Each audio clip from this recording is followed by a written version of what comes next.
రాష్ట్ర మహిళా శిశు సంక్షేమ శాఖ మంత్రి సీతక్క మహిళా కమిషన్ చైర్పర్సన్ నేరెళ్ల శారదకు సోషల్ మీడియాలో వేధింపులు తప్పట్లేదు.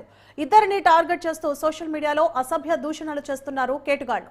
దీంతో సీతక్క శారద మీద అసభ్య దూషణలు చేస్తున్న కేటుగాళ్ల మీద చర్యలు తీసుకోవాలని పౌర సమాజం ప్రతినిధులు సీసీఎస్ లో ఫిర్యాదు చేశారు.